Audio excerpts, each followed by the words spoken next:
Emma's story began in a small, cozy town surrounded by rolling hills and green pastures. She was born in a quaint little hospital, where her mother, Sarah, had given birth to her after a long and difficult labor. Tragedy struck when Emma was just a toddler.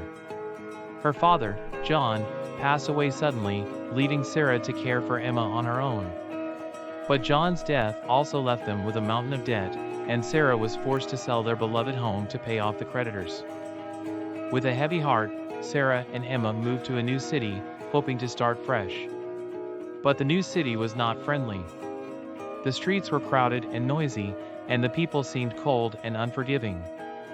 Sarah struggled to find a job, and Emma had to watch as her mother grew more and more desperate. They had to live in a small, run-down apartment, and Emma had to wear hand-me-down clothes to school. As the days turned into weeks, Emma's mother was forced to beg for money on the streets just to be able to buy lunch for Emma at school. Emma was ashamed and embarrassed, but she tried to stay strong for her mother's sake. But then, one day, Sarah finally got a job as a waitress at a local diner. It wasn't much, but it was enough to keep a roof over their heads and food on the table. As Emma's 9th birthday approached, Sarah was determined to make it a special day for her daughter. She worked extra shifts at the diner and saved up enough money to buy Emma a small gift. As Emma and her mother, Sarah, navigated their new life in the city, they quickly realized that it was not a friendly place. The streets were crowded and noisy, and the people seemed cold and unforgiving. Emma, who had always been a happy and outgoing child, struggled to adjust to her new surroundings. She missed her old home, her old school, and her old friends. She felt like an outsider in the city, and she longed for the comfort and security of her old life.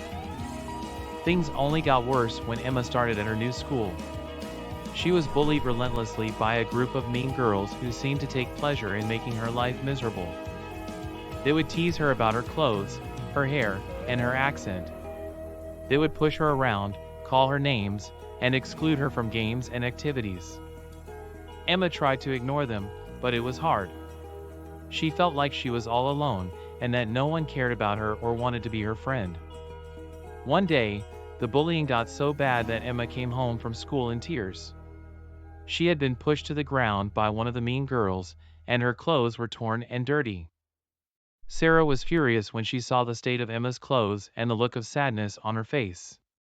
She hugged Emma tightly and promised to do everything in her power to make the bullying stop. But despite Sarah's best efforts, the bullying continued. Emma was constantly on edge, never knowing when the mean girls would strike next. As the days turned into weeks, Emma began to feel like she was losing herself. She was no longer the happy, confident child she had once been. She was now a sad, anxious child who felt like she didn't belong. But then, something changed.